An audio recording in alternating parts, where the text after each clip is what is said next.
अस्सलाम वालेकुम। आज जो आप मेरे साथ टॉपिक पढ़ने जा रहे हैं उसका नाम है kinetic molecular theory of gases.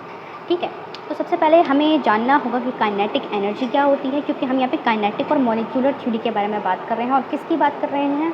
Gases की बात कर रहे हैं। अब गैस क्या होती है? Gas is a state of matter. हमें पता है कि स्टेट ऑफ मैटर होती तो 4 किस्म की हैं, मगर जो हमें बेसिक पढ़ाई जाती है वो है सॉलिड, लिक्विड, गैस। और जो फोर्थ स्टेट ऑफ मैटर है वो है प्लाज्मा। मगर आज जो हम डिस्कस करने जा रहे हैं वो है हमारी kinetic molecular theory of gases. हम गैसेस के बारे में जानेंगे। अब गैसेस क्या होती हैं? हम kinetic molecular theory of gases के अंदर हम पढ़ने जा रहे हैं गैसेस के बारे में। ये थ्योरी जो है हमें एक मैथमेटिशियन ने दी थी जिनका नाम था डैनियल बर्नौली 1738 में। तो ये बात यहाँ पर नोट कर लेंगे। ये हमें थ्योरी कब मिली थी? 1738 में। सही। अब हम गैसेस के बारे में जानना चाह रहे हैं। तो गैसेस होती क्या हैं? एयर जो है, एयर हमारे इर्द गिर्द जो हवा होती है वो गैसेस से कंसिस्ट होती है। उसमें नाइट्रोजन, ऑक्सीजन और बहुत सी और गैसेस, कार्बन डाइऑक्साइड, काफ़ी और गैसेस जो हैं वो पाई जाती हैं। अब गैसेस के अलग अलग पोस्टुलेट्स होते हैं। हम जानेंगे गैसेस किस तरह की दिखती हैं, वो किस तरह से एक्ट करती हैं, वो किस तरह से रिस्पॉन्स देती हैं। तो पहले तो हमने लिया कंटेनर। ठीक है, हमने इतना सा कंटेनर ले लिया। फ़र्ज़ करें कि ये आपका कोई जार है आपका ये। ठीक है, हमने उसके अंदर क्या किया? गैस के मॉलिक्यूल्स डाले। अब हमने उसके अंदर गैस के मॉलिक्यूल्स डाले तो ये हमारे पास जो ग्रीन लाइन से शो हो रहा है ये कंटेनर है, और जो इसके अंदर जो ब्लैक ब्लैक डॉट्स हैं ये हमारे पास हैं मॉलिक्यूल्स। सही है, ये गैस हो गई। गैस क्या हो गई? हमने कंटेनर लिया, उसके अंदर हमने गैस मॉलिक्यूल्स डाले जो father away from each other थे। ठीक है, अब गैस ये कोई एग्जांपल ये भी है कि हम अगर कोई चीज़ गर्म करें तो उसके बाद हमारे पास भाप आने लग जाती है। वो भाप भी जो है एक तरह की गैस होती है। अब हम जो है काइनेटिक एनर्जी के बारे में जानेंगे कि हम kinetic molecular theory of gas पढ़ रहे हैं। तो हम क्या पढ़ रहे हैं? जो गैस के मॉलिक्यूल्स हैं, ये 2 मॉलिक्यूल्स हैं, इनके अंदर काइनेटिक एनर्जी होती है। काइनेटिक एनर्जी क्या होती है? Energy processed due to its motion. अब गैस मॉलिक्यूल्स जो हैं स्टिल तो नहीं रहते हैं, वो हिलते जुलते रहते हैं, क्योंकि इनके बीच में जगह होती है, काफ़ी एरिया होता है। तो इनके साथ जो होती है, इनके पास काइनेटिक एनर्जी होती है। क्यों काइनेटिक एनर्जी क्यों होती है? क्योंकि इनका मोशन ज़्यादा होता है as compare to liquid and solid. तो अब जो है हम पोस्टुलेट्स जानेंगे काइनेटिक मॉलिक्यूलर थ्योरी के 1 बाय 1। अच्छा जी, तो अब हम जो है पोस्टुलेट जानेंगे काइनेटिक। ये मैंने जो KT लिखा है it stands for kinetic and molecular theory. Okay, तो हम काइनेटिक मॉलिक्यूलर थ्योरी जानेंगे। KMT होता है वैसे मेरा मतलब ऑफ गैसेस। गैसेस के बारे में अब जो है, जैसे मैंने कंटेनर एक बनाया था। सही है, फ़र्ज़ करें कि आपने एक जार लिया। ओके, आपने एक जार लिया, मैं आपको रफली सा बना रही हूँ। और इस जार के अंदर जो है आपने गैस मॉलिक्यूल्स डाल दिए। फ़र्ज़ करें कि मैं ग्रीन से नहीं बल्कि ब्लू से बनाती हूँ। ये गैस मॉलिक्यूल्स हैं। ठीक है, अब जो ये आपको सर्कल्स दिख रहे हैं ये मॉलिक्यूल्स हैं, और ये मेरे पास है कंटेनर। अब जो हमारा पहला पोस्टुलेट होता है गैसेस के बारे में वो क्या होता है कि gases consist of large number of tiny particles. ये इतने से तो दिख रही हैं, मगर जो गैस होती है उसके अंदर बिल्कुल छोटे जो हैं पार्टिकल्स होते हैं, जिनको हम क्या कहते हैं? मॉलिक्यूल्स कहते हैं। जो बात हमने पहले डिस्कस कर ली थी वो क्या थी कि जो हमारे पास छोटे इस तरह के काफ़ी और होंगे, इधर काफ़ी और होंगे। तो ये जो हमारे पास टीनी पार्टिकल्स होते हैं इनको हम कहते हैं मॉलिक्यूल्स ऑफ गैस। ठीक है, पहला पोस्टुलेट तो हमारा ये हो गया। दूसरा पोस्टुलेट क्या है? Gas molecules are far away from each other.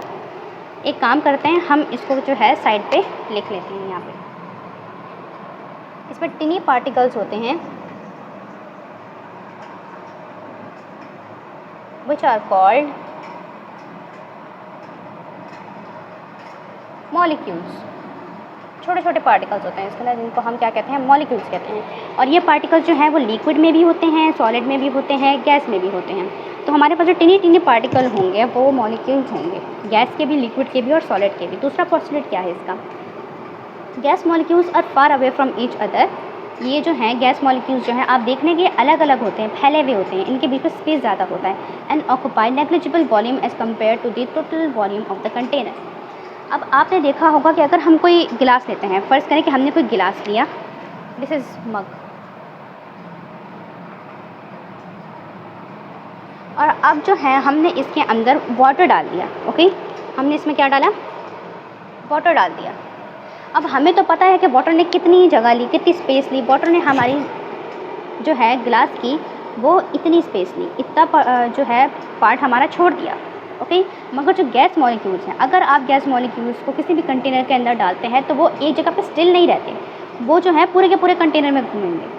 और क्यों घूमेंगे, इसकी रीज़न हमने पहले पढ़ ली कि इसके बीच में जो है गैप ज़्यादा होता है, इनके बीच में जो डिस्टेंस है वो ज़्यादा होता है, और ये जो है अलग अलग होते हैं, दूर दूर होते हैं एक दूसरे से।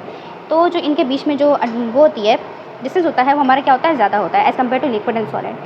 सही है, तो हम यहाँ पे ये वाला पोस्टुलेट भी नोट कर लेते हैं। पोस्टुलेट ये क्या था कि far away from each other, far away होते हैं।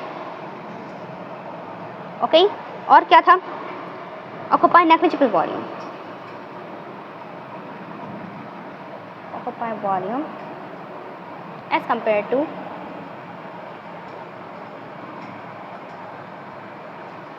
कंटेनर। वो टोटल वॉल्यूम ऑफ कंटेनर, पूरे के पूरे वॉल्यूम को पूरे के पूरे कंटेनर को ये उठाते हैं ना, तो टोटल वॉल्यूम, पूरा का पूरा वॉल्यूम में ये जो है गैस पार्टिकल्स जो हैं ले लेती हैं कंटेनर की। अब कंटेनर में ज़रूरी नहीं है कोई डब्बे टाइप की चीज़ ही हो या फिर किसी भी टाइप की। Container is everything, you can store any particle of gas, solid और any state of matter you can actually store is called container. Container कोई भी चीज़ हो सकती है।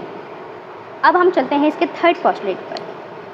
थर्ड पोस्टुलेट जो है वो मेन मतलब कि इम्पॉर्टेंट पोस्टुलेट है, जिसकी बिना पर हम काइनेटिक थ्योरी बनाते हैं गैस की। अब तीसरा पोस्टुलेट क्या है? आप जानते हैं, हमने पढ़ लिया कि इनके बीच में गैप ज़्यादा होता है, और जो है सबसे पहले हमने पोस्टुलेट पढ़ा कि ये छोटे छोटे पार्टिकल्स जो है इनको मॉलिक्यूल्स कहते हैं। मॉलिक्यूल्स एक दूसरे से दूर होते हैं और पूरा का पूरा कंटेनर घेर के रखते हैं। तीसरी बात इन्होंने क्या की कि gas molecules are in continuous random motion, continuous random motion में होते हैं। मुसलसल ये जो ना मोशन में होते हैं, वाइब्रेट कर रहे होते हैं, travelling in straight line until they collide with each other और with the walls of the container. क्या करते हैं ये? इनके अंदर जो है काइनेटिक एनर्जी ज़्यादा होती है असल में। अब हम जैसे पढ़ा कि काइनेटिक एनर्जी क्या होती है, तो वो जो है energy possessed due to the motion, movement of an particle. तो हमारे यहाँ पे अगर पार्टिकल मूव्स कर रहे हैं, अगर मॉलिक्यूल्स हमारे जो हैं गैस के मूव कर रहे हैं इधर से इधर, इधर हर डायरेक्शन में मूव कर सकते हैं। अगर ये कहीं पे भी अगर स्ट्रेट लाइन में मूव कर रहे हैं तो ये जो है हमारे पास एक रैंडम मोशन में है। Gas molecules are in random motion. क्यों रैंडम मोशन में है? क्योंकि इनके बीच में जगह ज़्यादा होती है। अब हमारे पास जहाँ पे जगह ज़्यादा है तो मूवमेंट भी ज़्यादा होगी, और हमने पढ़ लिया कि काइनेटिक जो है एनर्जी गैस की वो ज़्यादा होती है as compare to liquid and gas due to its larger space between the particles और द मॉलिक्यूल्स ऑफ गैसेस। ठीक है, और ये जो है ये एक दूसरे से सिर्फ टकराते नहीं हैं, ये बॉल से भी टकराते हैं। फ़र्ज़ करिए कि हमारे पास ये कंटेनर है, अब इसके अंदर हमने गैस तो डाल दी, सही, गैस मॉलिक्यूल्स तो हमारे पास यहाँ पर आ गए, मगर ये सिर्फ एक दूसरे से टकराएंगे नहीं, ये इस वॉल से भी टकराएंगे, ये इस वॉल से भी टकराएंगे, और ये टकराते ही रहेंगे क्योंकि रैंडम मोशन के अंदर होते हैं। इनके अंदर जो काइनेटिक एनर्जी होती है वो ज़्यादा होती है। वो जो काइनेटिक एनर्जी होती है उसकी वजह से, उस एनर्जी की वजह से ये एक दूसरे से भी टकराते हैं, और जो वॉल है कंटेनर का उससे भी हो जाकर टकराते हैं। ये हमारे पास थर्ड और सबसे मेन पॉइंट था। चौथा पॉइंट क्या है? Gas particles undergo elastic collisions, a collision in which no loss और gain of energy take place. हमने पढ़ लिया जो है काइनेटिक एनर्जी इनकी ज़्यादा होती है, रैंडम मोशन में होते हैं, तो ना इनकी एनर्जी लूज़ होती है ना फिर ये गेन करती है एनर्जी, क्योंकि ये रैंडम मोशन में होते हैं और बिल्कुल तेज़ तेज़ जो है ये मूवमेंट कर रहे होते हैं, जिसकी वजह से जो एनर्जी है वो एक से दूसरे को, दूसरे से तीसरे को, तीसरे से चौथे को, तो एनर्जी जो है वो सेम रहती है as compare to liquid and gases. Third हमें जो पोस्टुलेट यहाँ पे पढ़ा था वो क्या था हमारा? Gas molecules are in continuous random motion, random motion, ये मेन था, ये मेन पोस्टुलेट था। फोर्थ पोस्टुलेट जो हमने अभी पढ़ा है वो क्या है? अंडरगो इलास्टिक कोलिजन, एक दूसरे टकराते हैं, अपनी जो एनर्जीज़ है वो ट्रांसफ़र करते हैं, लेते हैं, और सेम एनर्जी जो है सेम एनर्जी ट्रांसफ़र जो है वो कंटेनर में घूमती रहती है। Undergo elastic collision, elastic collision का तो खुद भी अपना एक टॉपिक है फिजिक्स में।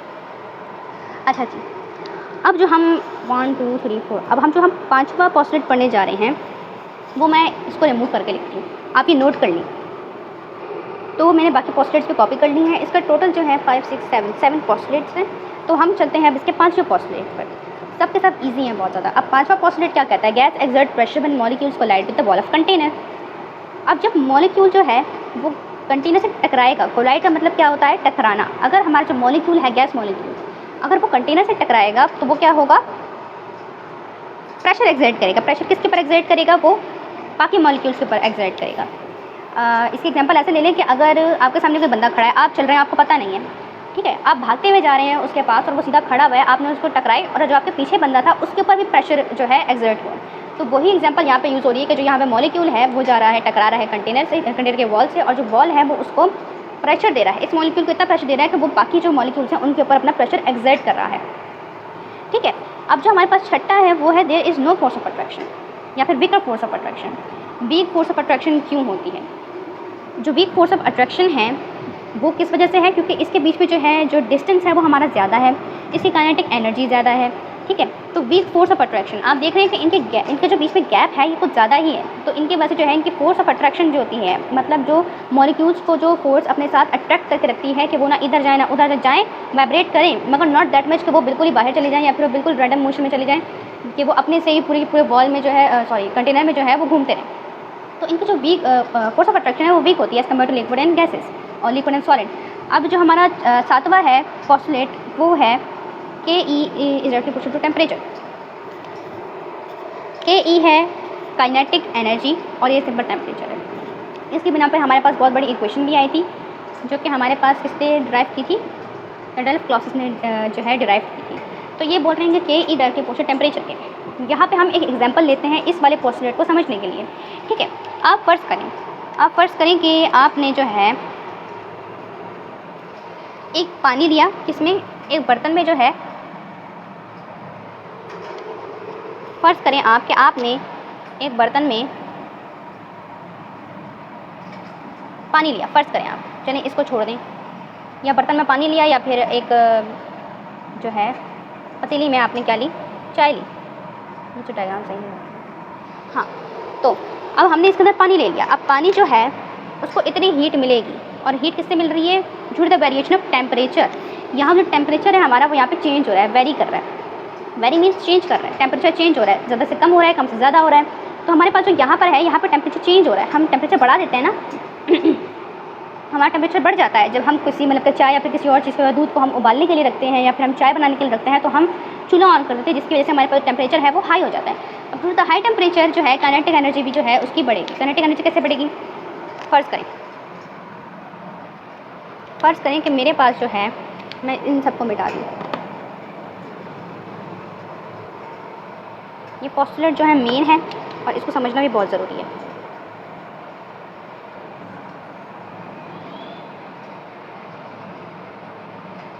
ये मेरे पास कंटेनर आ गया और मेरे पास कंटेनर में, वैसे तो ये होते आगे पीछे, एक सीरीज़ में नहीं होते, ये मॉलिक्यूल्स आ गए, ठीक है। अब मैंने क्या किया कि मैंने जो है इस जो भी है, ये फ़र्ज़ करें कि ये कोई देश का है, सही है। अब मैंने इसके नीचे क्या की? आग लगा दी। टेम्परेचर मैंने इसका बढ़ा दिया। अब जब मैंने इसका टेम्परेचर बढ़ा दिया तो इसकी जो काइनेटिक एनर्जी है वो खुद ब खुद बढ़ जाएगी। अब सोच रहे होंगे आप लोग कैसे? तो काइनेटिक एनर्जी कैसे बढ़ेगी इसके अंदर जो है, ये जो हमारे पास जो अट्रैक्ट कर रही है इनको जो अट्रैक्ट कर रही है वो हमारे पास क्या है? फोर्स ऑफ अट्रैक्शन, ठीक है। ये वाला जो पोस्टुलेट है ना हमारा, ये हर एक के साथ चलता है कि अगर हम टेम्परेचर बढ़ाएंगे तो काइनेटिक एनर्जी उसकी कितनी बढ़ेगी। अब जो इसके अंदर जो ये है, जो मॉलिक्यूल्स हैं, जब इनको हीट मिलेगी, इनको टेम्परेचर इनका बढ़ेगा, तो इनके बीच जो वाइब्रेशन है, ये जो वाइब्रेट कर रहे हैं ना आगे पीछे हो के ये क्या हो जाएगा? इनकी तेज़ हो जाएगी। और जब ये तेज़ होगी तो ये क्या करेंगे कि वो करें कि ये हमारे पास एक मॉलिक्यूल है। अब इस मॉलिक्यूल की रेंज जो है, फोर्स ऑफ अट्रैक्शन की जो रेंज है वो हमारी इसकी तो कम होती है ना, तो आप इधर रख लें।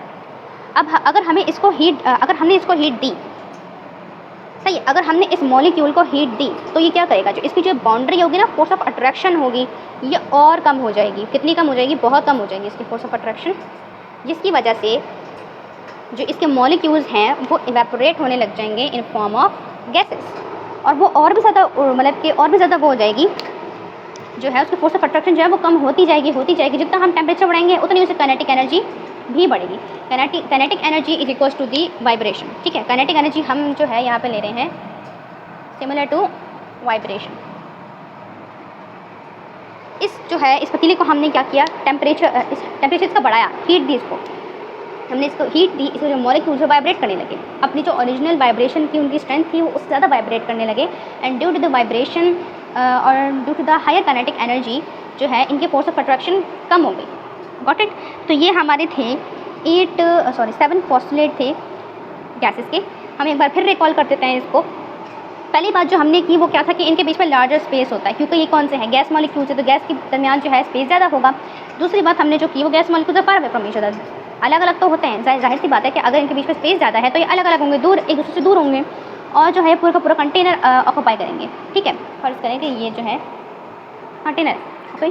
तो अब तीसरी बात हमने क्या की, गैस मॉलिक्यूल में कॉन्टिन्यूस रैंडम मोशन में होता है, वाइब्रेशन होती है जिसकी वजह से इनकी वीक अट्रैक्शन होती है, वीक जो है वीक फोर्स ऑफ अट्रैक्शन होती है। उसके बाद हमने क्या बात की, gas particles undergo elastic collision होता है, इसके अंदर जो है टोटल जो है सिस्टम की जो एनर्जी होती है वो रिमेन्स कांस्टेंट। पांचवी जो बात हमने की है वो एक्सर्ट प्रेशर करते हैं जब कोलाइड करते हैं वॉल ऑफ कंटेनर से। ये मॉलिक्यूल इससे कोलाइड करेगा तो ये जो पीछे वाले मॉलिक्यूल्स हैं इनके पर प्रेशर एक्सर्ट करेगा। ठीक है, प्रेशर एक्सर्ट करेगा, इनके बीच में गैप ज़्यादा होगा, इनकी जो फोर्स ऑफ अट्रैक्शन होगी वो कम होगी और जो इनके बीच में जो डिस्टेंस होगा वो ज़्यादा होगा। और जो हमने आखिरी बात की और मेन बात की वो थी कि E is directly proportional to temperature, kinetic energy is directly proportional to temperature, vibration is directly proportional to temperature बड़ा, वाइब्रेशन बड़ी बट। ठीक है, अब इसी की बिना पे हमारे पास जो है RJ क्लॉसिस ने एक इक्वेशन डिराइव की थी। वैसे तो इसकी डेरिवेशन हमें नहीं बताई गई है, मगर हम यहाँ पे वो भी डिस्कस कर लेते हैं कि हमारे पास वो इक्वेशन क्या थी। जो हमारे पास सबसे आखिरी जो पोस्टुलेट था वो क्या था हमारे पास, के हमारे पास जो KE थी वो डायरेक्टली क्वेश्चन थी टेम्परेचर के। इस बिना पे RJ क्लॉसिस ने एक काइनेटिक इक्वेशन डिराइव की जो कि थी PV is equals to 1/3 mNc²।